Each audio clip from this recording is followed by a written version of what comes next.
Este podcast é apresentado pelo Tecnoblog.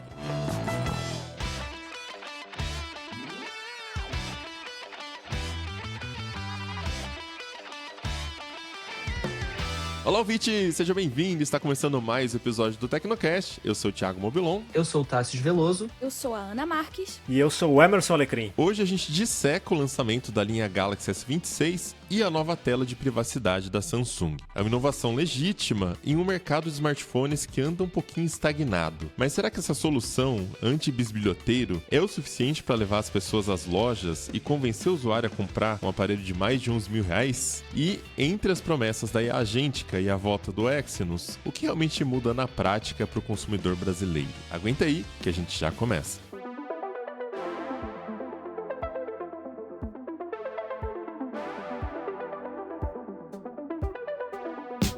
Antes da gente dar sequência na pauta de hoje, a gente tem um papo com um convidado especial. A gente vai falar sobre como o mercado de tecnologia rompeu de vez com as fronteiras para os brasileiros e para conversar sobre isso, a gente recebe aqui o Gustavo Fuga, que é General Manager da Triple Ten Brasil, uma das maiores escolas globais de tecnologia. Fala, Fuga, tudo bem? Seja bem-vindo ao Tecnocast. Tudo jóia, obrigado pelo convite, muito feliz em estar falando com vocês e com a audiência de vocês. Fuga, ultimamente a gente tem visto um movimento muito forte de empresas do exterior buscando talentos aqui no Brasil. E não é só uma questão de custo, que é o que a gente costumava falar há algum tempo, né? Fica mais barato contratar gente do Brasil. Também estamos vendo uma questão de qualidade técnica e adaptabilidade desse perfil de profissional brasileiro para trabalhar lá no exterior. Tem uma estimativa de que as contratações de brasileiros por empresas estrangeiras cresceram quase 500% nos últimos anos, ocupando uma fatia enorme das vagas remotas globais. E aí eu já queria saber de você, Fuga, na sua visão aí como General Manager da Triple Ten, o que o profissional brasileiro tem de tão especial que justifica esse aumento explosivo, 500% é muita coisa, né, na demanda internacional? É muita coisa, mas tem uma novidade até para dizer. Tá só começando. É muita coisa, mas vai ser muito maior. E é um caminho sem volta. Vários fatores globais, macroeconômicos, tecnológicos influenciam nesse processo. O fato é que aquela ideia, né, que a gente fala da síndrome de vira-lata, né, do brasileiro não se enxergar como um player global, só no futebol e talvez em uma outra coisa, não é uma realidade. Mas quando a gente para ver as grandes empresas de tecnologia, por exemplo, do mundo inteiro, todas elas têm muitos brasileiros, e não só em cargos de entrada. Temos brasileiros em posições de lideranças em todas as empresas. Temos grandes brasileiros liderando como CEOs também de grandes empresas globais. Então a mensagem ela é clara, né? Quando o nosso povo ele resolve investir em educação, quando ele se compromete e acredita que dá para jogar um jogo global, a gente não necessariamente precisa estar num papel de coadjuvante. Pelo contrário, acho que a gente tem várias características que fazem com que a gente tenha casos de milhares, dezenas aí de brasileiros tendo sucesso no que eu gosto de chamar de Champions League, né? Na Copa do Mundo,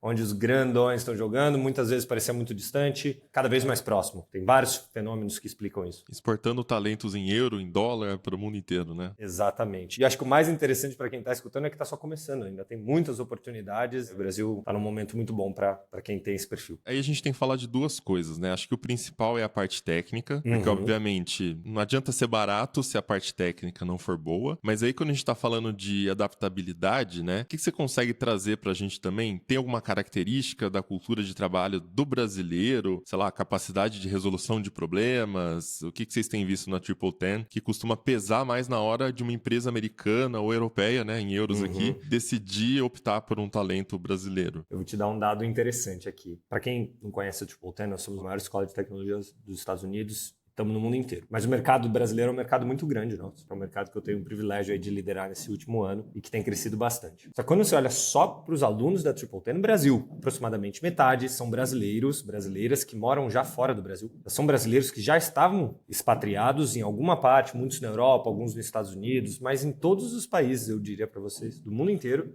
ou em grande parte, eles vêm atrás da Triple Ten justamente porque quando eles olham para o lado lá, nos países onde eles estão, e conversam com os outros brasileiros, né? Porque tem isso, o brasileiro se encontra, qualquer lugar do mundo a gente fica amigo e se aproxima das comunidades, né?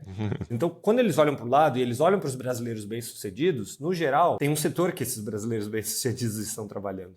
No geral é tecnologia, no geral são pessoas que fizeram aquela expatriação mais premium, sabe? Não é aquela daquele perrengue da novela América, lembra, né? Que ia, atravessava e que ficava em empregos informais, né? Tudo isso ainda acontece, é uma realidade muito grande dos brasileiros que moram fora. Só que muitos desses brasileiros que estão em posições de destaque no mundo inteiro já vieram trabalhando em tecnologia. Então eles vêm num outro status. É aquele estrangeiro premium, né? Que o país até gosta de receber. Estrangeiro premium. Essa foi boa. E assim, a gente convive muito com esses brasileiros, ajudando muitos deles que foram, como eles puderam ir para os países, mas que perceberam que eles precisavam pivotar as carreiras deles. Então, acho que isso já é um alerta para aqueles brasileiros e brasileiras que têm esse sonho de ou morar fora ou de trabalhar para uma empresa de fora, é que se vocês conversarem com brasileiros que já estão lá, vocês vão ter uma certeza muito grande que a gente tem também. Que quando o brasileiro pega, como eu falei, para realmente ter a parte técnica, desenvolver a língua, óbvio, no geral o inglês, e tem essa vontade, a gente realmente é um perfil muito competitivo globalmente. Durante muitos anos, as empresas americanas e até hoje, né, grande parte das contratações, assim, que a gente chama de outsource, né, de terceirização de tecnologia, acaba fazendo na Índia, pela questão do inglês, que eles falam lá, e da habilidade técnica muito alta que o indiano tem. E claro, isso ainda continua alto, mas o share, a participação que mercados como o Brasil e a América Latina estão tendo, tem aumentado muito. Um dos fatores é o fuso horário. O nosso fuso horário é muito próximo do fuso horário americano, que é o principal mercado. Olha aí. E isso ajuda muito.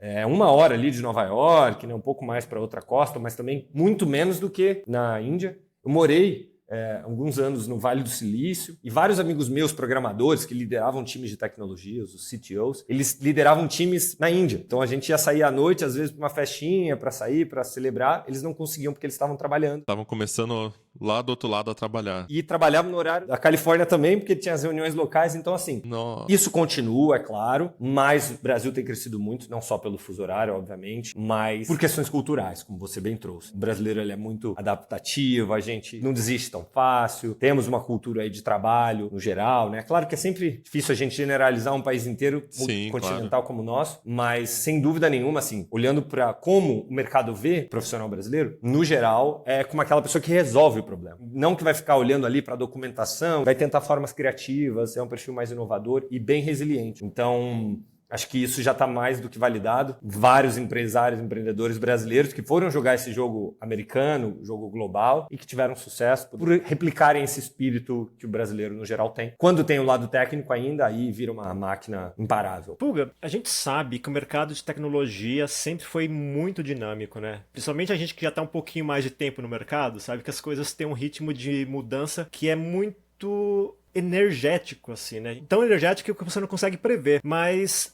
tá claro para todo mundo que hoje você não pode só saber programar, ou só saber mexer no banco de dados, ou só saber fazer uma tarefa muito específica, né? Você tem que ter uma visão macro da coisa, né? Então, essa coisa da visão macro é potencializada com o uso de dados e hoje, principalmente na dinâmica atual, né, com IA, com inteligência artificial. Então, a gente vê com isso que de uns meses para cá, não diria nem de anos, de meses para cá, a gente vê que esse cenário causou uma mudança muito grande, principalmente em cargos de liderança, mas também cargos de decisão como um todo. Com base nisso, eu queria te perguntar, na sua visão, quais são hoje os cargos ou áreas, né? Não especificamente um cargo, mas alguma área de atuação que você enxerga que cabe a ciência de dados, né? Data Science e a IA na oferta de melhores oportunidades de trabalho, seja para quem está começando uma carreira, ou seja até para alguém que está fazendo uma transição, né? Ou está com essa ideia de fazer uma transição, mas de repente está com um certo receio. Eu acho que a resposta clara é que essa revolução que está em andamento de inteligência artificial e dados no mundo inteiro, ela vai afetar todas as profissões. Sênior, júnior, todas as áreas, todos os setores, todos os países. Não tem mais volta. A grande questão é que isso é dividido, como toda grande mudança do mundo, em ondas. Veio agora uma primeira onda que a gente está começando a sentir em alguns cargos e alguns setores específicos. E isso pode gerar, para quem está escutando a gente, a ideia de que, não, inteligência artificial não vai tirar o meu trabalho, Mas o fato é que a tendência na onda 2 e na onda 3 é que isso vai se amplificando. A visão que a gente acredita muito é que um profissional que tem essas habilidades de inteligência artificial e de Big Data, de Data Science, ele vira um profissional à prova de balas para essas mudanças todas. Porque hoje, entre contratar um desenvolvedor muito experiente, mas que não tem essa expertise de inteligência artificial, ou contratar alguém mais júnior, que na sua formação já incorporou essas ferramentas, já tem uma cabeça mais aberta, muitas empresas estão preferindo já esses mais júniores. Então o mercado está sendo chacoalhado demais. Pode gerar uma falsa sensação de que não existirão mais engenheiros de software, as empresas não precisam mais de pessoas de tecnologia, mas é errado, pessoal. Isso é só uma ilusão. Mas se espera cada vez mais que qualquer profissional tenha essas duas habilidades. Entenda muito profundamente de IA. Não estou falando de saber usar o ChatGPT, estou falando de coisas muito mais profundas. E entenda muito de dados. Aquela era em que a pessoa falasse, vamos fazer isso porque eu acho que é uma boa ideia. Acabou. É o que os dados estão mostrando e como você consegue explicar isso, como é que você consegue contar uma história. Então, a barra técnica e a barra de profundidade de todos os profissionais está aumentando. Então, quem não se preparou, porque acha que as coisas não vão mudar, realmente precisa ficar ligado, porque é uma questão de tempo. Talvez demore mais no seu setor ou no país onde você mora, mas o fato é que essa mudança está vindo de uma maneira como a gente nunca viu na humanidade. Mas para quem já está na área, ou está fazendo uma transição, ou pretende fazer uma transição, como que essa pessoa pode se orientar com base nesse novo cenário? Porque para quem já está na área, dá um certo medo, né? Fica aquela impressão, nossa, chegou a IA, atropelou tudo e de repente eu fiquei para trás, né? Fiquei com aquela sensação de que eu fiquei ultrapassado, que eu não tenho mais valor no mercado, que na verdade não é isso, né? Mas fica aquela impressão mental de que alguma coisa aconteceu e eu perdi, né? Então como a pessoa que está nessa situação pode lidar com esse cenário? Não está atrasado, não. Você já tem um fundamental, que é a base. A base está aí, a base de lógica, isso é muito útil. A base de raciocínio prático, a base de saber resolver problemas, isso aí você vai carregar para sempre. É uma vantagem. A questão é, se ficar acomodado, vai ser passado para... Não é que vai ser, já está sendo passado para trás. O que tem que se fazer? Tem que estudar, galera. Mas não é só um estudar, ler. O estudar hoje em dia é fazendo. É estuda, aplica. Só um conhecimento ultra mega teórico também fica defasado muito rápido. Terminou de estudar, já passou já, né? Hoje em dia vai ser muito rápido. Já ficou defasado. Então essa parte de aplicação prática ela é crucial. Para quem busca essas oportunidades, Fuga, a gente está falando, né? O caminho educacional precisa ser muito prático, né? É exatamente isso que acabou de trazer aqui. E nesse ponto, a Triple é uma escola global, ela tem sede nos Estados Unidos e traz uma metodologia que é focada em resultados reais de carreira. Então, esse novo MBA em Data Science e IA parece ser o pulo do gato para quem quer subir de nível. Então, eu queria entender, já trazendo um pouco também da expertise da Triple, do que vocês oferecem para ajudar também quem está na situação, né? Como que vocês se diferenciam das instituições tradicionais que a gente tem aqui no Brasil e como esse MBA em Data Science e em IA foi estruturado especificamente para quem visa esse mercado internacional? Não existe um programa como esse que a gente fez aqui, por alguns motivos. O primeiro, a Triple ela faz parte de um grupo chamado Nibius, um grupo listado em Nasdaq, uma empresa de tecnologia de inteligência artificial. Então, a nossa empresa-mãe é uma das empresas que tem liderado esse processo de inteligência artificial globalmente. Isso faz com que o nosso conhecimento, ele não é só aquele conhecimento que a gente pesquisa em algum lugar. A gente sabe o que o mercado precisa lá de quem está na ponta e a gente transfere isso para conhecimento e a gente transfere isso para uma metodologia que a gente passa para os nossos alunos. Então, uma das principais diferenças é essa. Na prática, o programa que o nosso aluno do MBA encara, durante o próprio programa a gente vai atualizando ele. Enquanto em grande parte das universidades, inclusive aqui a minha alma mater, eu estudei USP, fiz mestrado lá na USP também, é uma excelente instituição, mas é muito mais difícil para uma universidade, no geral, atualizar esses conteúdos todos. E grande parte, infelizmente, dos programas que a gente vê aí, eles já nascem defasados. E isso é uma coisa que a Triple a gente vai no sentido oposto. Outro diferencial também bem importante, aí não é dizendo melhor ou pior, para perfis. Se você está buscando uma carreira mais acadêmica ou de pesquisador, tem programas melhores, mais adequados. Ah, interessante isso. Se você está buscando uma coisa mais superficial também, sabe assim, uma coisinha só para botar no seu diploma, Ter no currículo. eu sei ali, tem programas mais adequados. Nosso programa é para quem está no meio, para quem quer uma profundidade, mas uma profundidade aplicada, para quem quer uma sinalização para o mercado de que vai conseguir aumentar no seu lugar de carreira que você está hoje, ou fazer uma transição para fora, fazer uma migração. Muitos dos nossos alunos do MBA também não têm background de tecnologia, só que eles querem uma migração um pouco mais segura. É isso que a Triple Ten tem para oferecer. Não é videoaulazinha que você fica vendo e não tem acompanhamento. Não. Além disso tudo, nós somos um dos únicos que oferece esse Money Back Guarantee, ou seja, a garantia do reembolso. Se depois do programa, seguindo ali as regras certinho, você não conseguiu empregabilidade,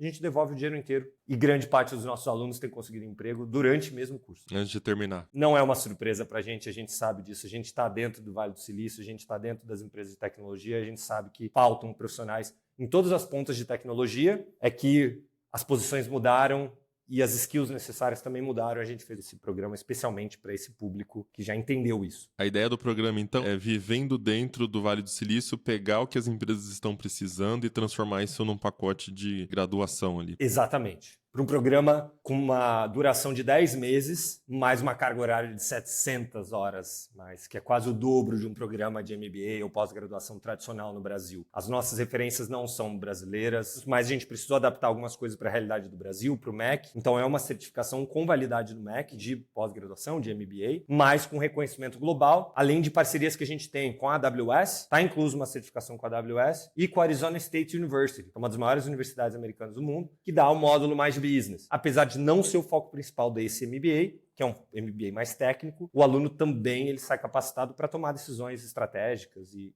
para entender da parte de business também. Fuga, você acaba tocando num ponto que eu ia perguntar a respeito, que foi justamente essa questão de que, por que eu escolho um MBA e um outro curso, né? Se a gente pensar principalmente em quem quer dar o próximo passo na carreira, quer assumir um cargo de liderança, quer assumir um cargo sênior, quer assumir um cargo de decisão, de modo geral, muitas vezes a gente pensa num cargo de MBA, mas por que essa sigla MBA é bonito no currículo, né? Como você deixou claro agora, vai muito além disso, né? Tem que ter um contexto verdadeiro por trás da escolha de um MBA, não é? Sem dúvida, acho que aconteceu no Brasil esse fenômeno de muitos MBAs surgindo, onde a gente se diferencia e é muito importante também, de novo, não é melhor ou pior, mas é diferente. A proposta de valor aqui, nossa, é mais técnica. Por quê? A régua técnica hoje está subindo muito. E a gente sabe disso porque a gente olha lá fora primeiro, pessoal. Talvez aqui no Brasil você consiga ser aprovado numa entrevista, porque é uma pessoa simpática, que fala bem, se comunica bem, que tem os soft skills. Isso é crucial. Mas, quando você pega uma vaga ou de uma startup maior aqui, ou de uma empresa maior de fora, a primeira régua técnica é muito alta, né? Então, o nosso foco ele é muito mais técnico do que simplesmente um nome, tem um MBA. Você quer realmente ter o lado técnico profundo, mas não profundo demais para ser um professor, mas profundo para trabalhar numa grande empresa, esse é o perfil ideal para aplicar para algum dos nossos programas. Maravilha. Fuga, fiquei sabendo que tem uma condição especial para o ouvinte do Tecnocast, né? A gente vai falar aqui qual é essa condição, mas primeiro eu queria que você contasse pra gente onde o ouvinte pode conhecer melhor essa grade de MBA, e aí você complementa pra gente também essas condições, o que o ouvinte do Tecnocast ganha de condição especial para fazer esse curso na Triple Ten. Esse tem sido um dos nossos cursos mais procurados desde que a gente lançou. E não era diferente, a gente sabia que ia ser assim. Então, a gente não costuma dar muito desconto, não. A gente abriu uma exceção aqui. Fica o convite para que os ouvintes aqui entrem no nosso site, triple10.com.br, entrem nas nossas redes sociais. O que a gente faz de maneira gratuita é uma consultoria de carreira. Então, puxa, Fuga, eu estou numa posição aqui, hoje eu trabalho numa área tal. Faz sentido tecnologia para mim? Dentro de tecnologia faz sentido esse MBA ou alguma outra coisa? Pode agendar gratuitamente com algum consultor, um ser humano do nosso time aqui do Brasil, que ele é especializado em te ajudar a clarear quais são as possibilidades de carreira, ou já trabalho em tecnologia, esse MBA faz sentido para mim, ou faz sentido algum outro programa. A gente faz isso de graça, então fica o convite. Quem tiver interesse, conte com o nosso apoio. E quem quiser saber mais, procure a gente nas redes sociais, que vai ser um prazer a gente bater esse papo. Maravilha, então reforçando aqui o link go.triple10.com/tecnocast. Lá você confere todos os detalhes desse programa. Já acessei aqui, tem várias certificações ali, reviews, tem vários conteúdos para vocês conhecerem melhor. E não esquece de usar o cupom TECNO10, que aí você garante 10% de desconto para fazer o MBA. É isso aí, Fuga. Valeu pelo papo. Até a próxima. Obrigado, pessoal. Tchau, tchau.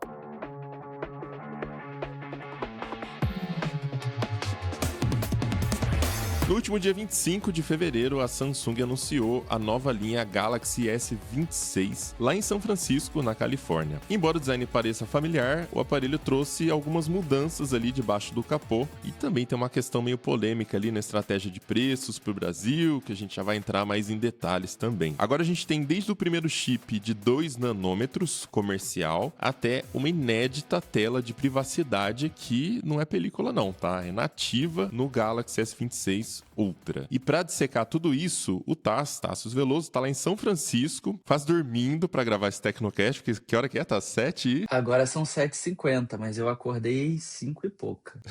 Então já fala pra gente, você já pegou os aparelhos na mão? O S26 Ultra, pelo menos, é um salto real, assim, de inovação, né? Ou você acha que o brilho fica mais pro software por conta da Agentic AI, né? Polêmica, senhores. Polêmica essa pergunta. Ó, primeiro, acompanhando a reação dos leitores e seguidores do TB nas redes, um misto de sensações, mas principalmente da galera batendo na tecla de que é mais do mesmo. E se você olha o design do aparelho, a estrutura dele, tirando um pouco de lado os componentes internos, que todo ano acabam melhorando um pouquinho, realmente é tudo muito próximo do que nós já tínhamos. Para mim, o que faz sentido é pensar se uma pessoa que tem um Galaxy, sei lá, um S23 se interessaria pelo S26, ou estourando um S24 se interessaria pelo S26. Não consigo imaginar muita gente que comprou do ano passado e vai trocar agora para o produto desse ano. Então tem sim essa sensação de que tá repetitivo. Mas assim, né, galera? Essa é uma sensação que a gente tem ouvido em relação aos iPhones, em relação aos produtos da Motorola também. O mercado de smartphone é um mercado já bastante maduro. Então é difícil ver coisas novas e interessantes surgindo assim a ponto de a gente considerar disruptivo. Mas tem isso que você falou, Mob. Processador mais rápido, as câmeras melhoraram um pouquinho, principalmente no Ultra. A gente pode falar também que o modelo base ganhou mais bateria. Isso, né, tem tudo para ser uma melhora. Principalmente assim, as pessoas muitas vezes miram em comprar o produto Ultra e aí quando chegam na loja descobrem o preço e né, vendedor vai te apresentar outras opções e acabam pegando base, porque as fabricantes tentam criar a sensação de que mesmo comprando um base, você tá levando um pouco um Ultra para casa, porque o design é parecido e tal. Então se alguém comprar o base, vai ter mais bateria. Mas o principal é a tela de privacidade, né? Você citou a bateria, o Ultra parece que ele vem com a mesma capacidade do anterior de bateria. E teve algumas pessoas um pouco frustradas, né, que a Samsung não aumentou a capacidade de bateria. Porém, ao mesmo tempo, na entrevista que você fez com o Rafael Aquino, diretor de marketing da Samsung, ele até chega a citar que o recurso de privacidade, quando ativado, gera um pouco de economia da bateria. Eu vi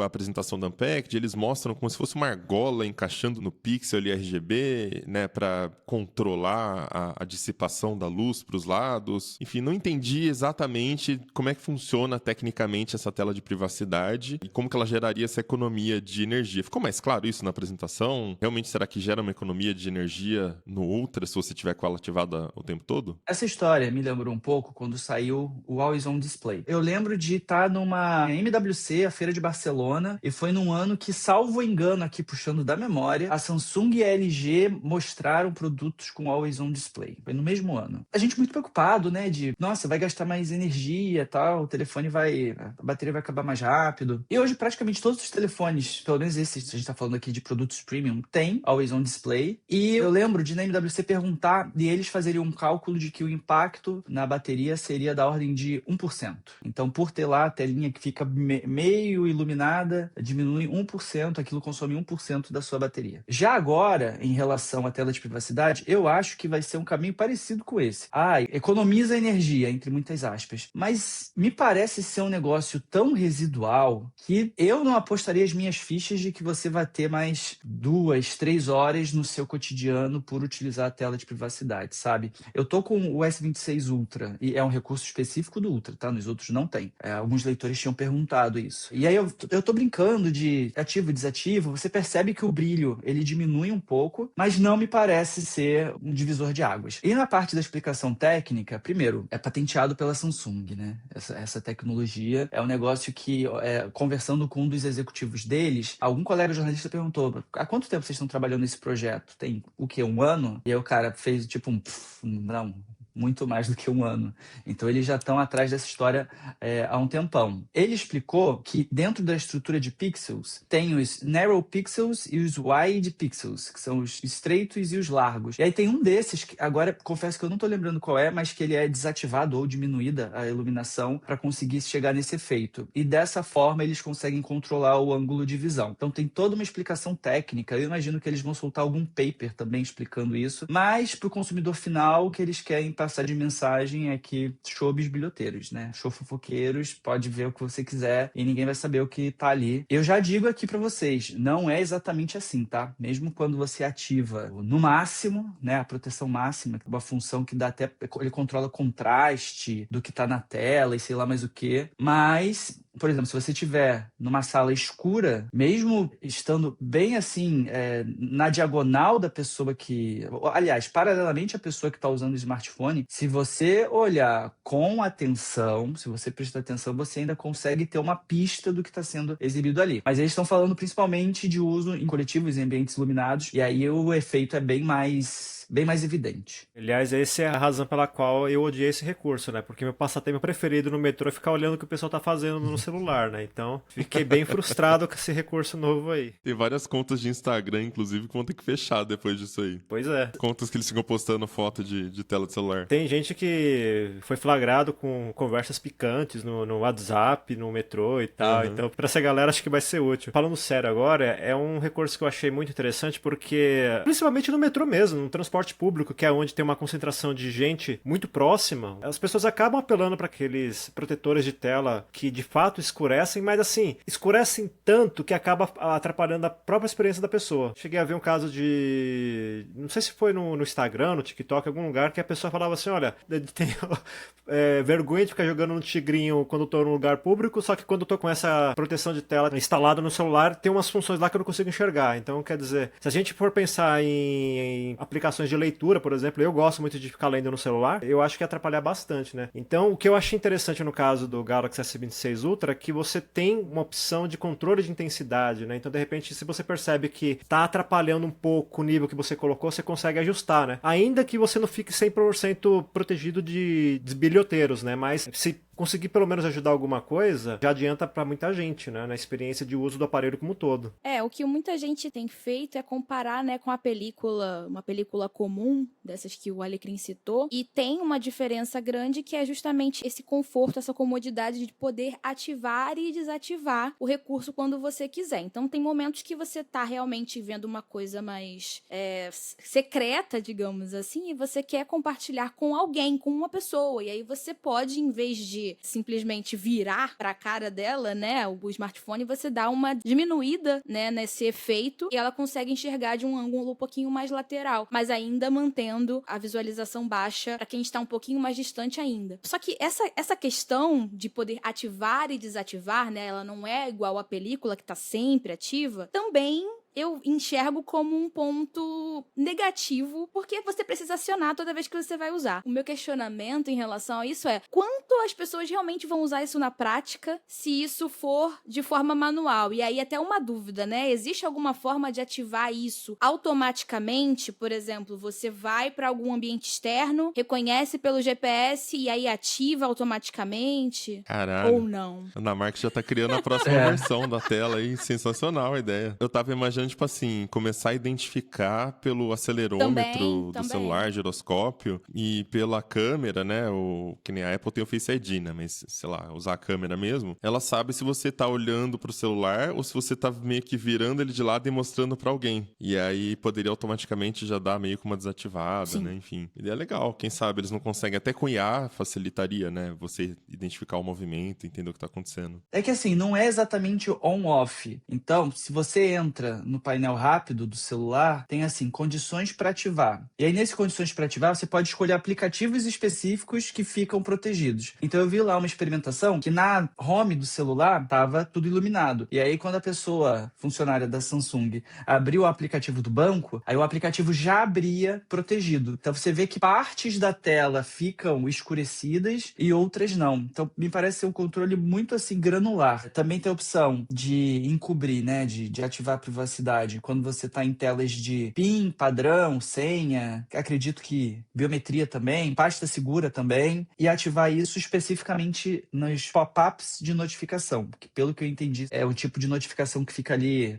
durante um tempo na tela. Bannerzinho em cima. Eu achei muito legal isso da notificação. Agora, uma dúvida. O sistema te dá opções de grupos de, por exemplo, segurança, e você ativa a segurança, ou você tem que escolher aplicativo por aplicativo? Tem que escolher aplicativo por aplicativo. Eu tô vendo aqui. Ah, então eu não escolheria. Eu ia ficar com muita preguiça de ficar tentando adivinhar qual o aplicativo que pode dar problema. Eu provavelmente deixaria pra tela toda. Mas e na pasta segura? Dá pra adicionar a pasta segura e aí todos dá a pasta segura, de repente? Não testei. Eu tô com ele aqui, ele diz, vale pro PIN, padrão sem configurações, tela de bloqueio ou pasta segura. Pasta segura? Pasta segura, é. Então provavelmente ele vai permitir isso. Tipo, você agrupa tudo lá. Mas será que são os aplicativos que estão na pasta segura ou será que é a pasta segura? Tipo, não vê o que tá dentro. Essa é a minha dúvida. Pô, mas se for isso, aí é bem legal, porque realmente a preguiça de ativar um aplicativo por aplicativo e aí lembrar quais são os que eu preciso mesmo, nossa, isso aí pra mim. Eu já não teria a película em si, que dirá comprar um celular por causa disso. E tem uma outra discussão sobre a película, que ela é muito grossa, né? Tem vários tipos de película de valor, mas tem umas que são muito grossas. Eu já vi pessoas da rival da Samsung, da Apple, usando película de privacidade. Imagino que para proteger, inclusive, os segredos da própria Apple. E assim, enorme o negócio. E outro ponto que também foi falado durante as demonstrações e apresentações é que algumas películas, elas funcionam bem se você tá à direita ou à esquerda de quem tá usando o celular. Mas não funciona tão bem para cima e para baixo. E essa não, como é o controle da emissão da luz, vale em qualquer posição que o smartphone esteja. Alguém tá sentado no banco do metrô e você tá em pé, então você tá vendo o celular de cima. Em tese, algumas películas não ajudariam. E no caso dessa tecnologia, ajuda mesmo assim, porque foi pensado tendo isso em mente também. O que eu achei curioso nesse recurso de privacidade é que, historicamente, desde 2010, a gente tem visto muito as empresas de tecnologia lançando novidades inspiradas no que a comunidade de dev está desenvolvendo para os aparelhos, né? App Store vai lá, um monte de gente cria aplicativos diferentes, inovadores, as empresas vão lá, incorporam isso no sistema operacional, colocam hardware para trabalhar a favor do aplicativo próprio, né? Então esse tipo de inovação já ficou bastante comum. Mas é a primeira vez que eu me recordo, pelo menos, da fabricante incorporar no hardware uma parada que era um acessório trivial, assim, sei lá, uma película, né? E, assim, o boom dessas películas de privacidade, ele é recente, pelo menos pra mim, assim. Tem uns 2, 3 anos que eu vejo muita gente usar. Pelo menos aqui no Brasil não tá em boom, em ascensão há tanto tempo assim. E pra eles estarem lançando isso agora, eles estão desenvolvendo isso há realmente muito tempo, como o Thay tinha mencionado, né? Então, assim, eles já estavam de olho, o mercado lançou uma película, o negócio popularizou. Bem louco isso, assim, essa dinâmica. Quando a gente fala de Samsung, geralmente a gente fala da Samsung Electronics. Mas o conglomerado Samsung tem muitas empresas. Se não fabricam mais, já fabricaram até tanque de guerra, uns negócios assim, bem doidos. E existe a Samsung Displays, que é a fornecedora, inclusive, da Apple e de outras marcas. E até onde eu tenho notícia, foi a Samsung Display quem criou esse negócio, né? Uma divisão e aí vendeu para outra divisão. E eles são muito, assim, pioneiros. Tem várias outras tecnologias que eles saem na frente, eles pesquisam, usam muito a feira de Las Vegas, né, CES, para apresentar os protótipos, coisas dobráveis, coisas enroláveis e tal. Então é uma outra divisão que trabalha nisso. E nada impede que, no futuro, a Samsung Displays venda para outras empresas também, né? É algo que foi perguntado numa das entrevistas coletivas que eu participei, e aí o executivo, ele meio que tergiversou, assim, primeiro muito empolgado, sabe? Orgulhoso de ter criado essa tecnologia, e aí queria saber, dá para vender para outras? Ele falou, olha, a gente está focado no Galaxy agora, não estamos anunciando nada futuro, assim, mas ponto de vista técnico, né, a forma de fabricar, é possível vender para outras empresas. Mas aí não quiseram anunciar nada. E aí depois eu fui também perguntar, já para executivos brasileiros aqui, sobre a fabricação, porque essas coisas, né, quando surgem, geralmente primeiro são implementadas em fábricas de fora e depois são trazidas para o Brasil. E a Samsung tem 2 fábricas de celulares no Brasil, em Campinas e em Manaus. Esse executivo falou para mim que não, que as fábricas do Brasil já começam a soltar S26 Ultra com a tela de privacidade. Então, apesar de ser patenteado e muita pesquisa para chegar nesse resultado, aparentemente é um processo de fabricação replicável em outros lugares. E rapidinho, fiquei devendo uma resposta, instalei aqui a pasta segura e acontece o seguinte: quando você abre a pasta segura, pede a senha. Na hora da senha, apaga. Mas, quando você entra na pasta segura e escolhe um desses aplicativos, eu vou abrir aqui o calendário. Ele abre normalmente, não está escuro. Então, é uma ideia que precisa ser mais bem elaborada, né? Se é um aplicativo que está dentro da pasta segura, ele deveria ficar seguro também. Então, Samsung, já tô aqui, vou patentear, tá? A minha ideia, já quero deixar isso claro.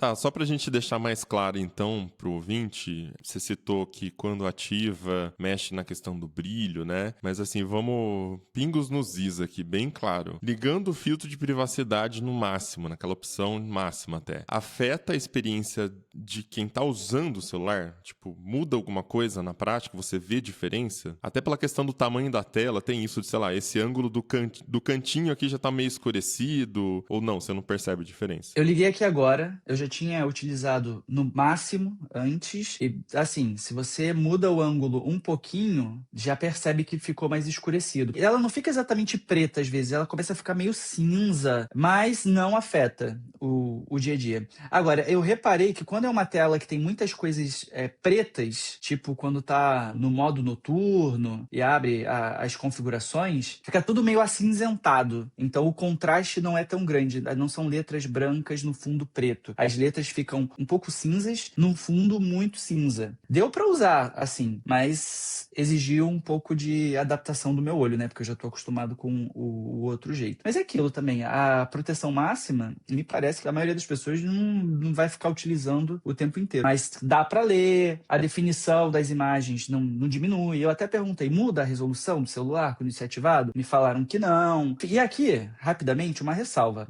A gente está comentando isso de São Francisco, do evento da Samsung, e as informações todas muito controladas. Obviamente que depois, né, sei lá, o iFixit vai desmontar, destrinchar o aparelho. Pode ser que esses dados que a gente está trazendo, eles se atualizem. Mas num primeiro momento, a minha primeira impressão tem sido bastante positiva. Para mim está muito claro que a Samsung vai usar isso, né, essa novidade, como selling point. Vai estar nos filmes da televisão, vai estar nas lojas. Agora, vocês acham que o consumidor vai entrar numa loja da Samsung pedindo o celular que tem essa função? Ou vocês acham que isso é um fator para construir a imagem do que é o produto S26 e, né, principalmente o S26 Ultra? Como está a percepção de vocês? Olha, eu acho que pouquíssima gente vai comprar, seja numa loja física, seja numa loja online, a versão Ultra somente por causa dessa função. Tem que ser alguém que tem alguma atividade, sei lá, muito sensível para se preocupar com isso. Porque quando a gente pensa em privacidade, eu percebo que as pessoas que já usam a película, elas, de modo geral, se adaptam bem a ela e tem o fator custo, né? Uma película dessas não costuma ser cara. Então a pessoa fala assim, olha, entre comprar um Galaxy S26 normal, que é mais barato, e o S26 Ultra, que é mais caro e tem esse recurso, mas a diferença de grana é considerável, eu acho que a pessoa vai preferir comprar o S26 normal e colocar uma película tradicional. O que eu vejo como diferencial nesse recurso é algo que vai evoluindo na linha conforme o tempo. Então, por exemplo, a gente pode esperar que talvez na versão S27 Ultra já tenha esses recursos que a Ana estava sugerindo, né? E se a Ana não patentear antes, né? Ou então pode ser que eles tratem essa melhora na função numa próxima versão da One UI. Então, eu acho que é algo mais para a Samsung trabalhar os diferenciais dela do que algo que vai fazer diferença real para o consumidor de modo geral. Exatamente, eu acho que o S26 Ultra, ele meio que é um laboratório ali, né? Até porque é o mais caro, é o mais premium. Quem compra esse celular espera ali os últimos recursos. Então, beleza, tá ali o recurso, ele vai ser otimizado. Provavelmente, as otimizações são, né, nível software, então mesmo que sejam lançadas na próxima geração do S27, né? No 26 provavelmente vai chegar via atualização da One UI. Acho que é isso. Ele tá no S26 Ultra hoje porque é isso, é a novidade, é um experimento, vamos ver o que as pessoas vão achar, como pode evoluir. Mas o que eu acho que vai acontecer é, ela tá testando agora no 26 Ultra, pra a partir do 27, de repente, até chegar nos modelos base e Plus. que hoje não tem, né? A gente não chegou, acho que a mencionar em algum momento, mas hoje eles não têm esse recurso, justamente porque é uma tela diferenciada. Então, se os 27 tiverem, de repente, já a linha toda pode ter, dependendo da adoção, de quanto isso vai ser popularizado e até do que as rivais vão fazer em relação a isso, né? Porque a gente tá pensando muito na Samsung Display, produzindo e entregando esse tipo de tela. A gente não faz ideia se tem outra fabricante por aí, já de olho também na mesma tecnologia, e a gente sabe que as chinesas são ágeis no gatilho, então não sabemos se, de repente, a gente não vai ver um outro celular aí com a mesma coisa em pouco tempo. Eu não acredito que vai ser o principal argumento de venda, mas eu acredito que será muito importante para a construção e para o hype, né, Ana? Você tá falando, né? Me lembrou a palavra hype, essa sensação do que eles estão tentando construir aqui. E com isso, o modelo Ultra, ele acaba se diferenciando mais dos outros, porque o modelo Ultra já é o único que tem Snapdragon, com certeza, né? Garantido em todos os países. É o que tem a tela maior e é o que tem a caneta. Que apesar de não ter Bluetooth desde o ano passado, mas ainda assim, você tem uma caneta ali. É a minha bolha pessoal, mas eu conheço muita gente que gosta da caneta, de ter a opção da caneta. Eu adoro a S Pen. Eu acho ela maravilhosa. E eu não imagino eles colocando esse pen nos outros modelos, até porque não cabe, né? Existe uma limitação física aqui. Então o Ultra, ele, sem falar das câmeras, mas o Ultra ele vai se distanciando dos outros produtos da linha. Eu não sei, a Samsung vai ter que fazer um bom planejamento lá do que no mercado chamam de affordability, né? Da pessoa conseguir comprar o telefone, as variadas condições, porque o base e o Plus, apesar de serem importantes, mas o suprassumo mesmo, né? Eles poderiam até, sei lá, ter outro nome. E o S26, né? O fodão, assim, é o Ultra e não os outros. Eu acho que é um recurso que tem um potencial de gerar muita curiosidade, assim, das pessoas quererem ir para ver o recurso ao vivo. Mas, assim, vai depender também do quanto a imprensa vai reverberar e quanto hype vai gerar. Porque, assim, até isso chegar numa pessoa normal, demora muito tempo. Sabe, uma pessoa que não acompanha a tecnologia, entender que tem esse aqui tem a película, eles vão entender talvez assim, esse aqui tem uma película de privacidade nativa, sabe? Uma parada assim. E acho que as pessoas vão ficar curiosas pra ver esse recurso, mas assim, eu não coloco na mesma categoria o vão ficar curiosas e o vão querer comprar por causa, sabe? Eu acho que é um salto muito grande, até porque se você pega o Plus pro Ultra, são R$2.500 de diferença. É o preço de um aparelho já, sabe? Um aparelho que no Brasil você compra por 2,5. Aparelho mais básico, obviamente, não estamos falando de top de linha, né? Mas, enfim, gera um hype e gera um diferencial para a Samsung. Isso eu acho que é o mais importante no momento que o mercado tá chato. Tá chato porque tá esgotado, não tem muito mais caminhos para você ir, né?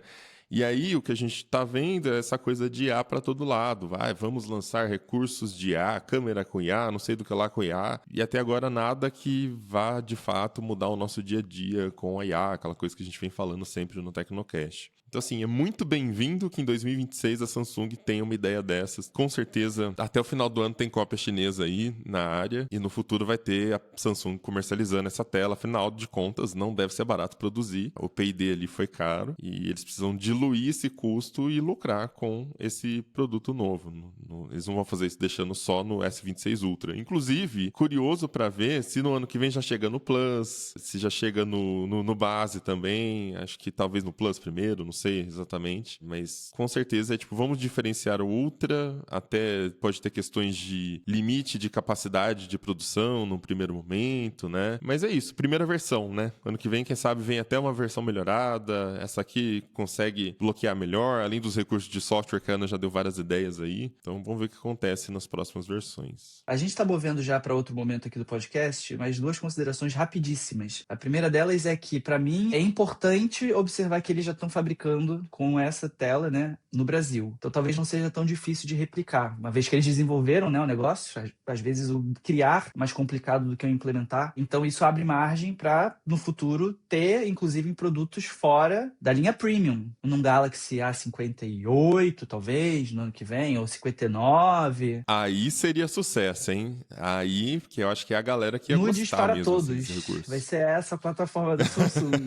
A galera do busão ia fazer a festa. E o outro negócio que me ocorreu é que loucura aqui, mas se eles já conseguem proteger o ângulo de visão do que está na tela, o que os impede no futuro, eu aposto que isso já tem em algum laboratório, que o mesmo celular mostre imagens diferentes para pessoas diferentes. E aí você consegue com o mesmo aparelho, uma pessoa quer ver Friends e outra quer ver How I Met Your Mother, e essas pessoas não podem brigar, você coloca os dois ali com o mesmo celular. Sabe aqueles cartões, cartão postal de criança, né? 3D, entre aspas? Muda Quem o sabe ângulo, não muda a surge. imagem. Nossa. Nossa, isso ia ser muito legal. O relógio da Coca-Cola, né? Que você batia no pulso, enrolava e tinha Tinha isso. isso também. Ou melhor ainda, a pessoa que estiver vendo de lado vai ver uma mensagem de cuide da sua vida, fofoqueiro. Isso ia ser bem maneiro. Acho que isso é até mais simples e já dá pra implementar aí. Aí seria útil no Fold, né? Imagina o Fold. Daí você abre, tem aquela tela gigante. Aí sim faz sentido. Então, eu fico me perguntando se o Fold conseguiria ter essa tecnologia, porque ali a gente já está numa circunstância bem diferente, que é a dobra. Eu não sei se de repente a dobra conseguiria afetar isso de uma maneira. De repente, se eles até conseguem reproduzir isso na tela inteira, mas na dobra em específica, ali bem no meinho, talvez não conseguisse aplicar o efeito, sabe? Aí criaria algo bizarro. Mas eu acho que num celular dobrável, com ele aberto, obviamente, seria acho que até mais interessante, né? Porque um celular dobrável é praticamente um tablet, né? E num tablet você tem um campo de visão maior para quem está longe, né? Então eu acho que na linha Fold ainda seria mais interessante uma tecnologia como essa, mas tem que saber como funciona, né? Porque, que nem a gente falou, tem a questão da dobra que pode influenciar e tal. E também tem o aspecto de que, como a tela é maior, né? Ela é mais larga, eventualmente eles não consigam fazer esse efeito numa tela mais ampla, né? Então seria interessante ver como a tecnologia funciona para saber se tem aplicação no Fold, ou até no tablet, né? Na linha de tablets da Samsung. Já pensou se tá lá com um tablet gigantão na sua mão, mas que ninguém por perto consegue dar uma olhada no que você tá fazendo? O tablet acho que seria mais interessante. Imagina uso em avião também, sei lá, viagens no geral, né? Mas o problema é que eu acho que quanto maior a tela, é mais difícil falar de película de privacidade. Porque daí os cantos já correm o risco de estar num ângulo que pra você mesmo já tá meio de lado, né? E começa a dar aquele efeito... Como é que chama no Instagram? Aquele efeito que fica escurecido nos cantos, quando você vai postar a foto? Vinheta. Vinheta, isso. Começa a dar esse efeito, né, no aparelho ali. Um negócio que eu não fui atrás, tá? Mas me chamou a atenção na apresentação, no Unpacked em si, é que quando eles falaram da tela de privacidade, no telão aparecia lá, on mobile, né? Em dispositivo móvel. Eu não fui atrás para ver se tem algum notebook que já forneça algo parecido com isso. Mas é algo para os nossos repórteres depois checarem e contarem pra gente. Porque eles fizeram essa ênfase no telão. E se fosse algo inédito no mundo, em absolutamente todas as condições, né? Eu acho que eles não colocariam. Mas é apenas uma pulga atrás da orelha que eu estou compartilhando aqui. Em 2010 ou 11, eu não sei se o Taz vai lembrar isso. Ah, não vou. Mas eu fiz um review...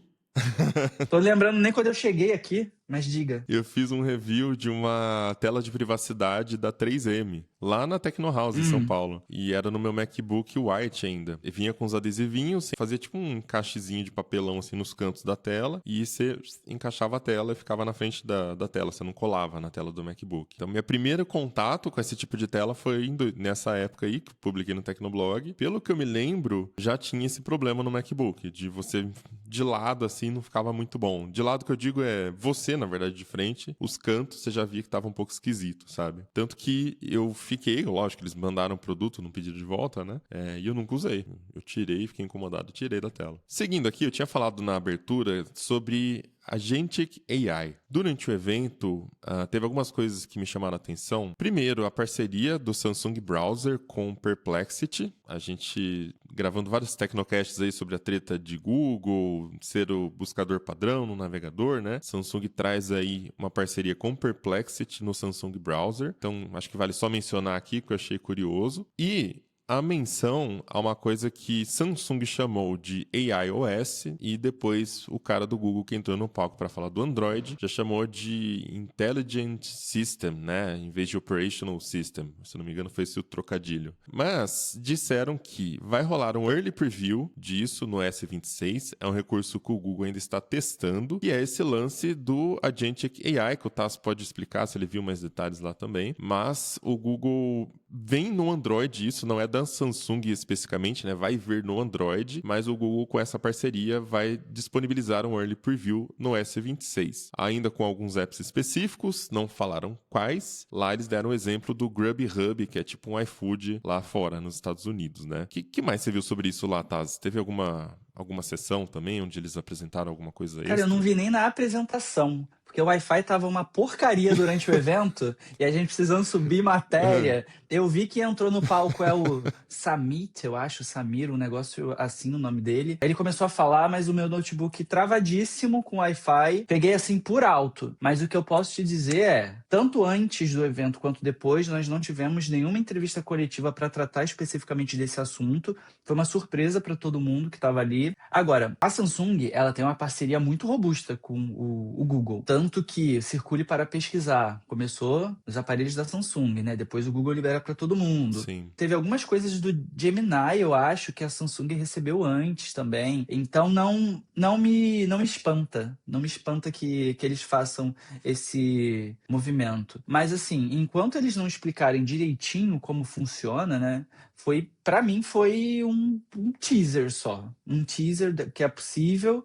Lembrando que agora em março... É em março que tem o Google I.O.? Tô na dúvida. Ou é em maio? Acho que é em maio. Tem o Google I.O., que é o principal evento de Android. Talvez eles detalhem mais no Google I.O., mas como é a Samsung, né, fazendo um grande lançamento, trouxeram alguma coisa para mostrar na Samsung. Mas foi só. Não vi nenhum celular mexendo sozinho, nada em relação a isso. Nem o navegador da Samsung, né? Com inteligência artificial da Perplexity. Eu vi ainda. Então, bem assim, embrionário o que eles estão falando. Não mostraram muita coisa. O Perplexity não mostraram muita coisa, não ficou muito claro, assim, qual que é o nível de integração. Só mostraram no sentido de você poder ter respostas melhores e mais rápidas, aquela coisa da IA, sei lá, o AI Mode do Google, né? Não ficou muito claro essa parceria. Me surpreendeu justamente por essa relação que a Samsung tem com o Google e, de repente, Perplexity. Eu falei, mas peraí. E Gemini, né? Por que fizeram essa parceria com Perplexity? E Samsung Browser é muito usado, né? Aqui no Brasil é um navegador muito usado também. Então,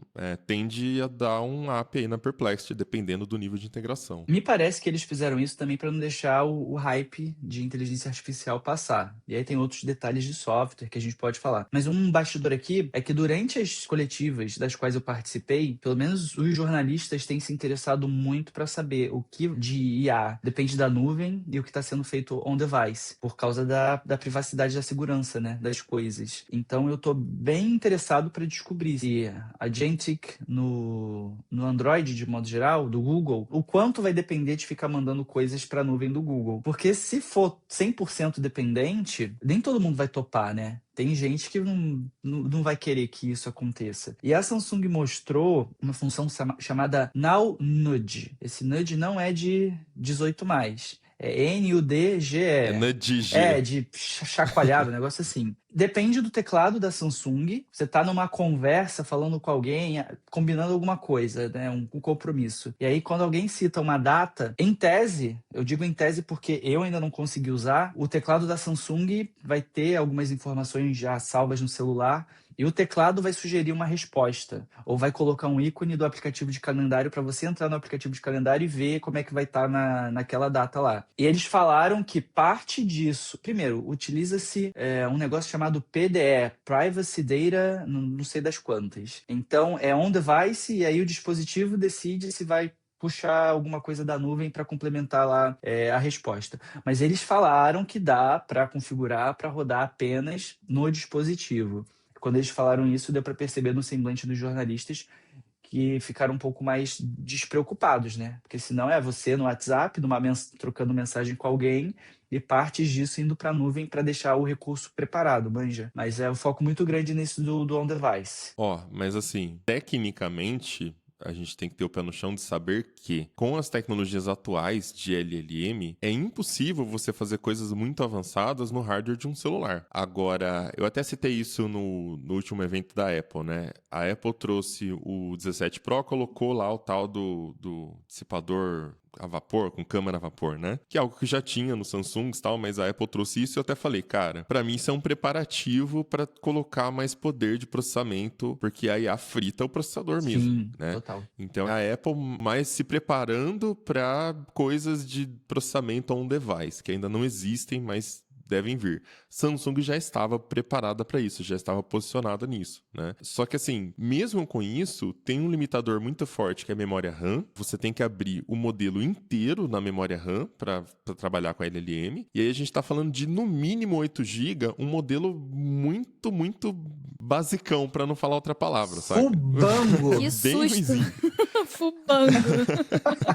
Hoje, com a tecnologia de hoje, tá melhorando, né? Llama ali trouxe umas coisas menorzinhas, a Apple até acho que se baseou um pouquinho, mas enfim, ainda não são modelos que você consegue fazer coisas muito avançadas. Você pode usar para detectar padrões de conversa. Então, por exemplo, os recursos que eles mencionaram ali. Você está conversando uma parada, o seu software de mensagem já sugere, não sei o que lá, tipo assim, vamos marcar o rolê tal dia, para você não ter que trocar de aplicativo, ir até o outro aplicativo, ver seu calendário, voltar no aplicativo de mensagem, o próprio app de mensagem mostraria um pop-upzinho, tipo, do seu calendário, com alguma informação, tipo, você tá livre, pode agendar se você quiser, sabe? Esse tipo de coisinha, aí tudo bem, acho que um device é possível. Com modelos pequenos dá pra fazer esse tipo de coisa. Agora, coisas mais avançadas, não tem como. Vai mandar pro Gemini, saca? E aí não tem Samsung Knox, não tem Apple Vault lá, não lembro o nome do Vault da Apple, que resolva. Vai ter que mandar informação para um LLM em um servidor, e aí você vai estar à mercê das práticas desse provedor, no caso o Gemini ou o OpenAI, né?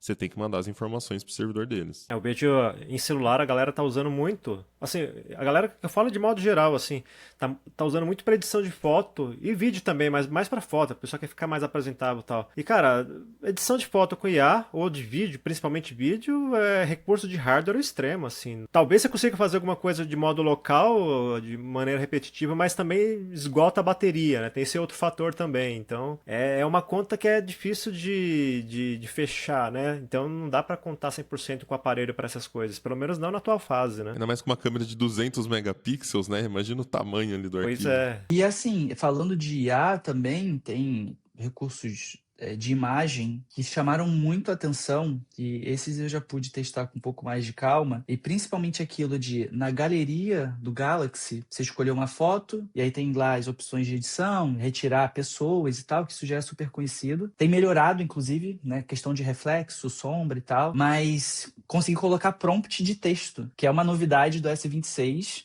Não sabemos se vai chegar, né, retroativamente nos outros modelos, seria muito bom se chegasse, porque faz uma diferença danada. Até então, o que acontecia? Você abria a foto e aí queria colocar um raio de sol, você tinha que desenhar uma bolinha, os tracinhos, e quem não é um Vitor Pádua, né, o nosso diretor de arte, assim, tem dificuldade. E aí agora abre uma tela de edição, tem lá um chat embaixo, né, um campo de mensagem embaixo, e você vai elaborando o que você quer, assim como já acontece no ChatGPT, no Gemini, em vários outros. Mas nativo na Samsung, é a primeira vez que eles fazem. Eu acho que isso exigiu um pouco de coragem deles, porque, né, a pessoa pode escrever qualquer coisa, inclusive coisas, né, muito complicadas. E ontem nós fizemos uma tour de fotografia para testar esses e outros recursos, e aí eu estava vendo os meus resultados e de outros colegas, jornalistas, influenciadores, youtubers. E tá muito maneiro. O sistema tá entendendo super bem o que você tá pedindo, então você pede para colocar uma árvore de Natal em cima do City Hall, que é tipo a prefeitura aqui de São Francisco,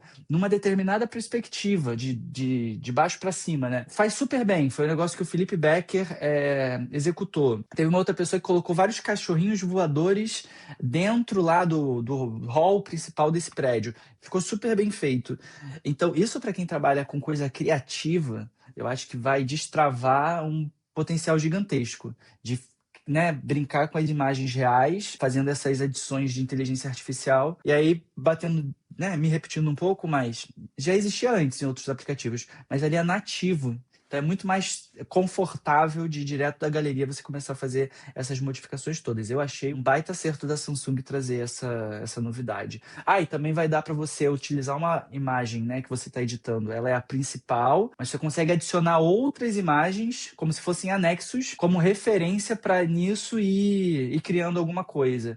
Então Então eles deram um exemplo que era uma mulher sentada, eu acho que era na mesa da cozinha com alguém, né? A foto de 2 pessoas, e eles anexam um cachorro. Cachorro no colo Exato. dela, E né? ficou assim, vamos acreditar que não teve Photoshop, né? Mas ficou incrível. Ah, eu acredito, eu acredito. E você fala pra IA, tipo assim, é tipo um sticker, né? Que você arrasta e aí ele seleciona o cachorro, você arrasta pra outra imagem e aí você fala com a IA, tipo, a IA, onde você quer que eu coloque o cachorro? Aí você fala, coloca no colo da fulana ali. E ela coloca. Fica artificial no sentido de o cachorro não estaria fazendo aquela cara e aquela pose no colo dela, saca? Ele tava com aquela cara e aquela pose num gramado, no sol, né? Então, tipo assim, fica nesse sentido, fica artificial. Mas no sentido da edição, você quase não percebe. Um olhar destreinado, você passa o olhar e fala assim, nossa, que legal, né? Então, é aquela coisa da sensação de estranheza que a IA gera, né? Mas você não enxerga onde que tá errado, né? Tipo, parece que tá tudo certinho ali na E foto. assim, isso é um exemplo banal, divertido, do cotidiano e tal. De vez em quando o The Verge que faz. É uma pauta eterna do The Verge, na verdade. Que é, o que é uma foto, né? Eles de vez em quando refazem essa matéria. Mas assim, a gente tá entrando em ano de eleição, né? Como é que vai ser ter uma ferramenta assim tão poderosa na mão aí de quem quer que seja? Então é algo pra gente sempre ficar de olho e, se puder, ensinar tanto a molecada quanto os nossos velhos a perceberem, né, essas diferenças. E eu tenho uma curiosidade. Na frente desse City Hall aqui, que é um prédio bonitão, uma arquitetura bebe da França e tal, e aí tem várias bandeiras dos Estados Unidos e da Califórnia e de São Francisco e tal. E aí eu mandei um prompt assim, substitua... Eu juro, era só pra testar. Vou contar aqui porque eu sei que vocês não vão pegar leve comigo, mas eu pedi. Substitua por bandeiras da Alemanha. O sistema se recusa a colocar as bandeiras da Alemanha nesta estética. E diz que tem um erro, não é possível gerar este conteúdo. E é isso aí. Eu imagino que as pessoas vão testar também com partes do corpo. Com sorte, ele vai travar também, né? Se é que vocês me entendem.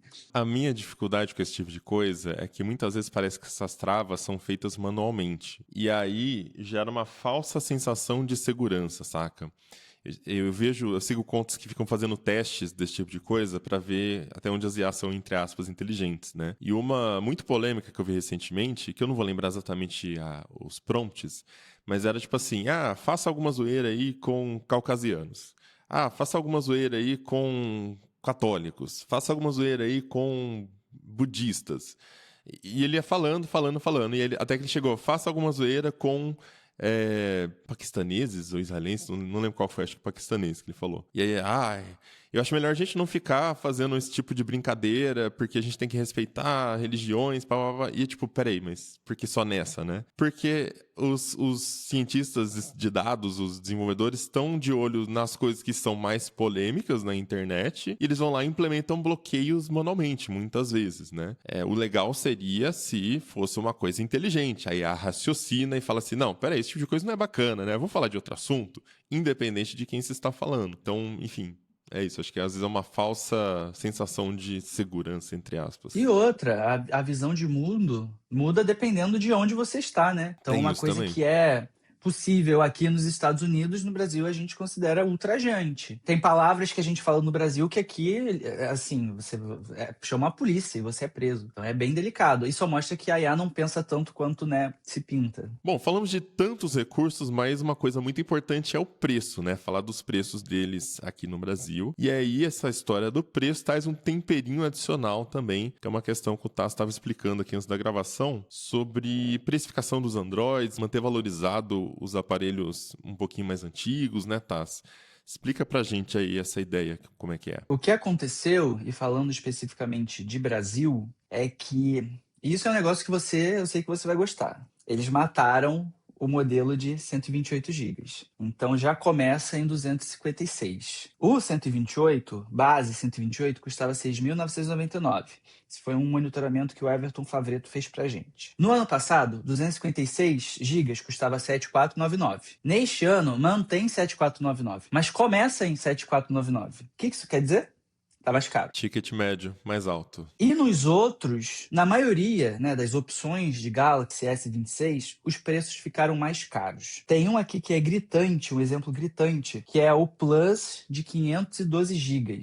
Ele aumentou R$ 1.300. E teve o Ultra de 256 que caiu R$ 500. Enfim, tem a matéria com a flutuação toda, os valores e tal. A gente faz esse acompanhamento muito ativo, mas o ponto é que estamos vendo que a Samsung está deslocando os preços de Galaxy S26 para um patamar mais acima. O quanto os consumidores conseguirão acompanhar, terão apetite, inclusive, para isso.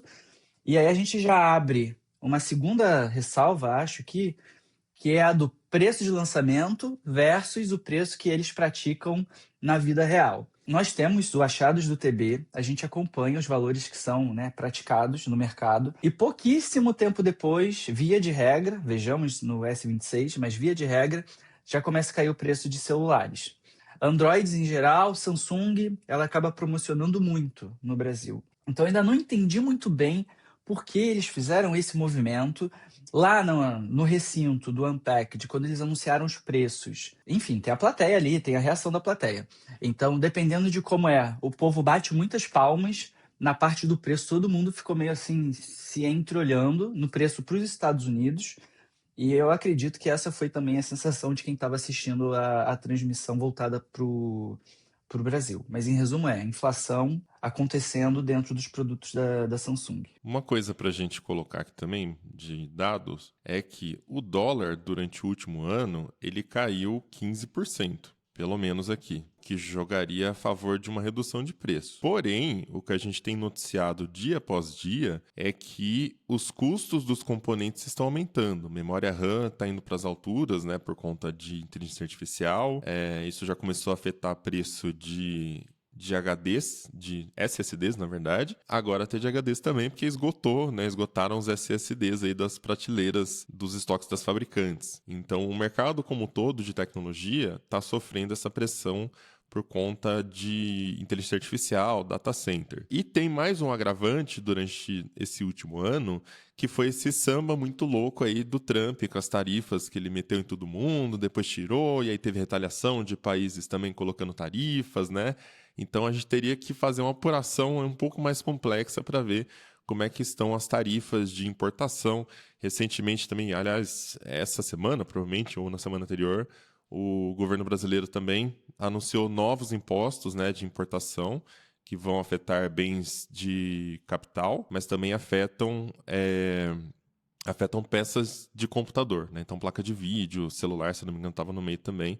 Tem uma tabelinha lá e são aumentos assim de 10%, 12%, pontos percentuais, né, de impostos. Então, assim... É que isso não, pelo que eu entendi, isso não pega para as empresas que trazem para colocar dentro de seus processos tem de essa fabrico. questão. Às vezes tem o benefício da empresa que tem a fabricação A nacional. Samsung tem muito benefício. E esse imposto específico, que eu citei agora por último, talvez não afetaria na questão dos aparelhos de celular que já são fabricados aqui.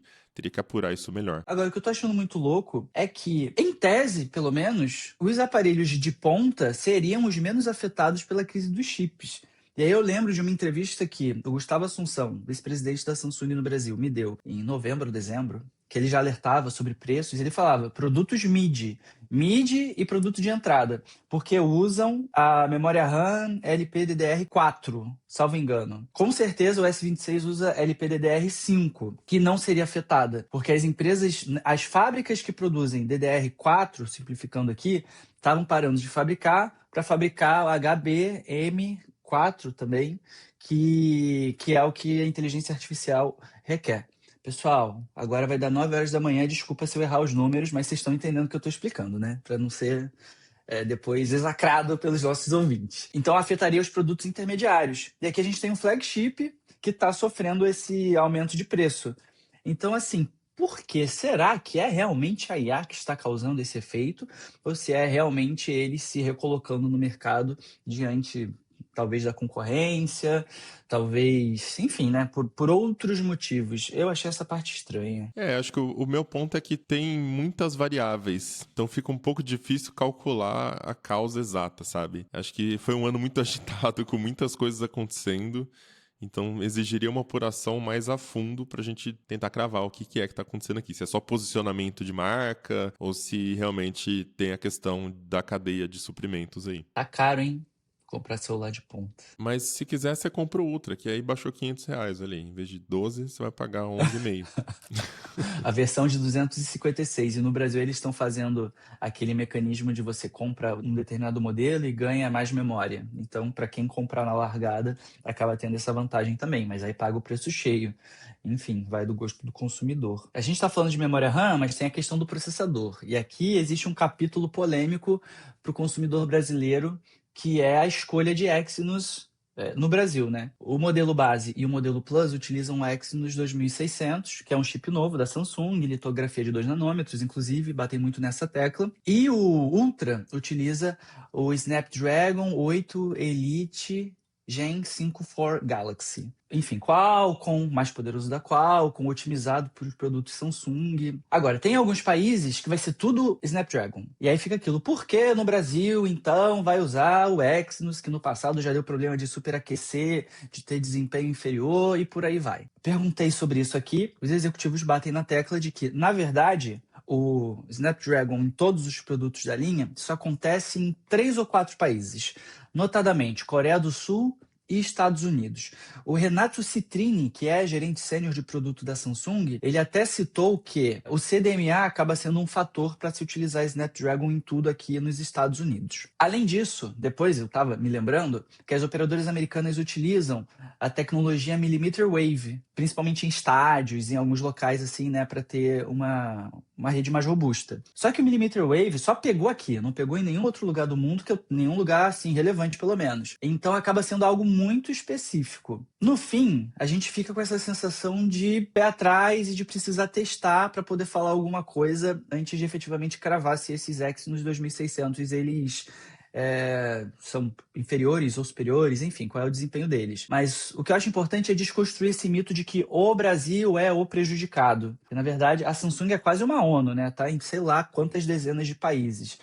E de todos esses, só 3 ou 4 utilizarem Snapdragon em tudo, é uma informação relevante para a gente considerar, né? Na América Latina inteira vai ser utilizado o Exynos também. E eu não tenho notícia de que nos nossos hermanos aconteça tanta polêmica assim, mas é um negócio que pesa, né, pro consumidor brasileiro até hoje. Porque o consumidor brasileiro tem aquela coisa de que, como a gente compra tudo sempre com preço muito alto, a gente tem que valorizar ao máximo aquilo que tem, né? Então, se você pensa assim, puxa, legal, tem um Exynos aqui, mas com o Snapdragon o pessoal diz que é melhor. Então você fica, pô, fui prejudicado, né? Me tapearam, né? O meme do Pica-Pau falando que fui tapeado, né? Eu acho que tem muito de drama nisso, né? Porque, assim, eu fico pensando assim, olha, a Samsung não seria tola de colocar um produto muito inferior, talvez inferior, mas não muito inferior, num produto que é topo de linha, né? Então, assim, acho que a questão mais é de aguardar pelos testes independentes, né? Pra gente ter um panorama mais claro do desempenho desse chip.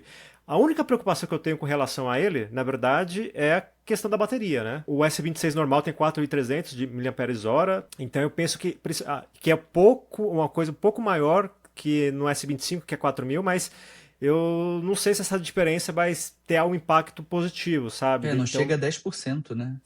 E depende então muito do desempenho do chip. Ele é um chip com 2 nanômetros e tal, a Samsung fala que ele tem um desempenho de NPU 38% superior, de 23% superior de GPU e assim por diante.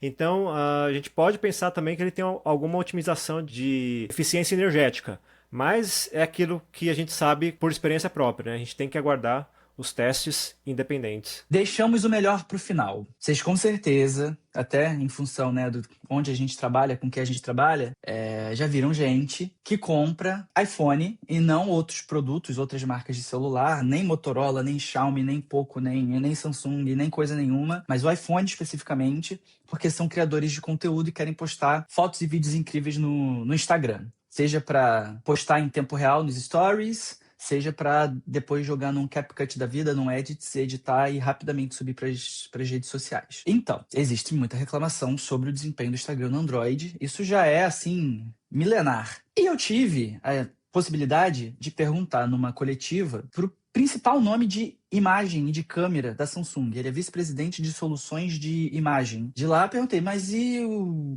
Instagram no Android da Samsung? Como é que fica? E esse executivo, Joshua Cho, o nome dele, falou assim, que tem certeza que em 2026 esse problema está resolvido. Falou dessa forma, com muita tranquilidade.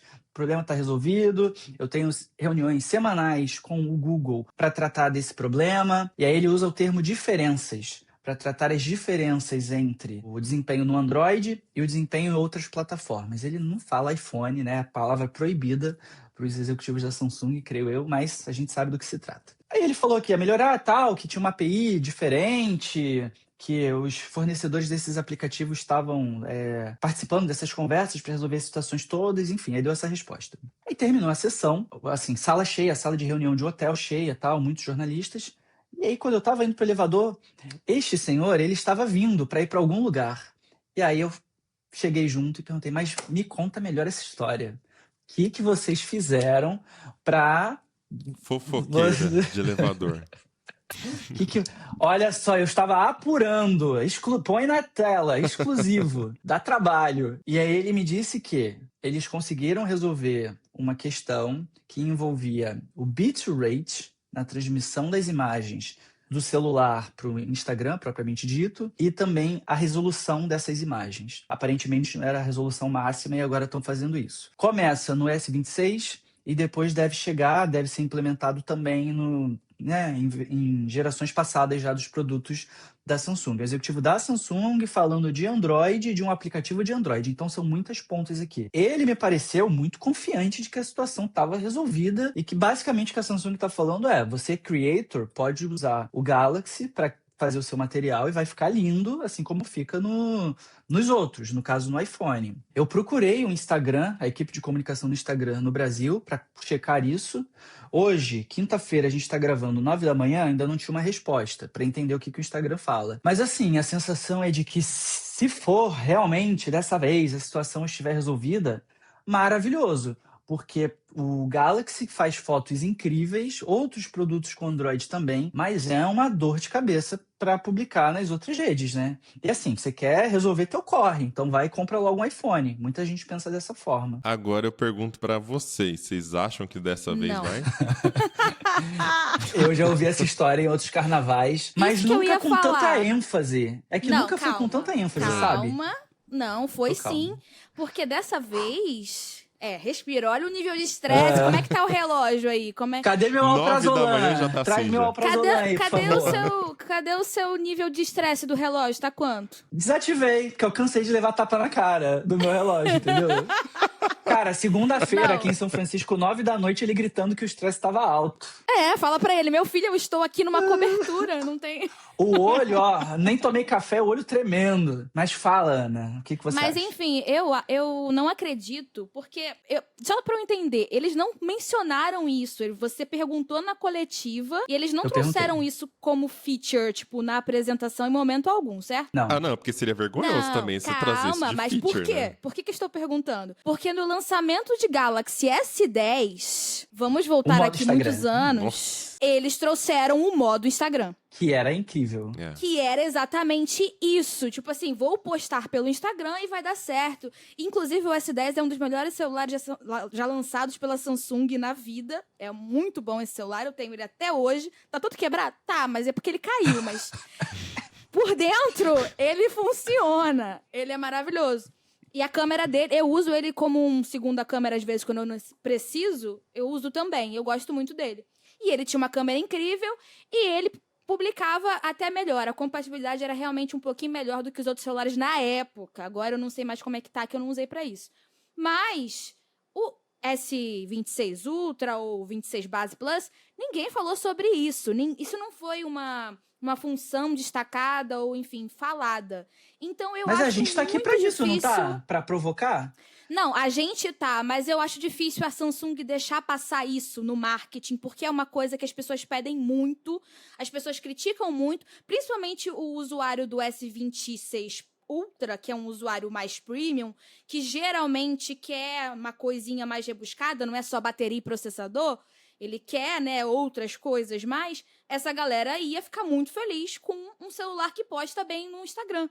Né? Então, como eles não trouxeram isso como uma das features lá, os destaques, eu não acredito que seja algo tão diferente assim. Quero testar, quero saber o que você já viu aí, se você já tentou postar, mas eu não acredito, não.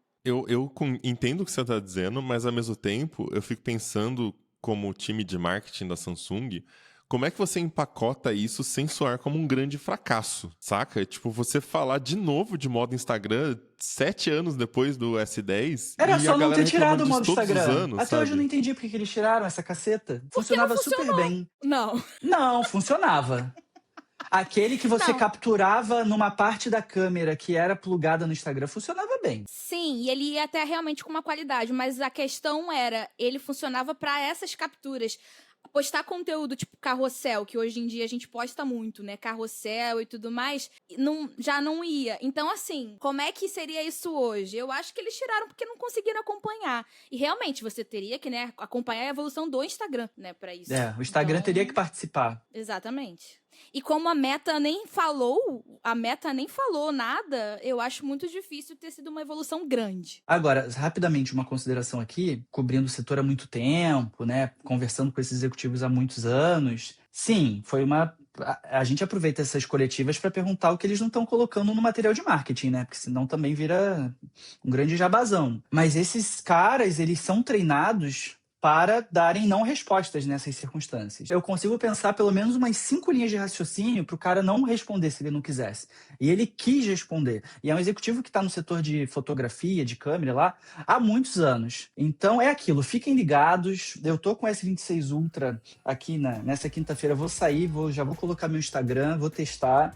Vai ser, assim, em tempo real, para ver se tá melhorando ou não. E outras pessoas devem, né, creators, devem testar e falar sobre isso. Que é uma promessa bold, né, assim, robusta, Hoping for the best, but expecting the worst. Basicamente.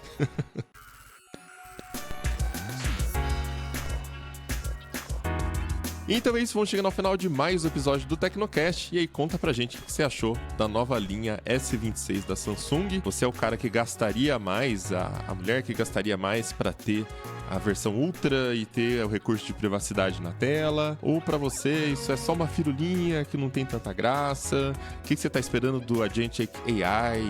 Ou a questão dos preços também? Comenta pra gente tudo o que você achou lá na comunidade do Tecnoblog ou também nos nossos grupos. No Telegram é Caixa Postal Tecnocast e no WhatsApp o link tá na descrição deste episódio. Se você quiser continuar o papo com a gente, em todas as redes, eu sou @mobilon. Eu sou @Tassius, THASSIUS.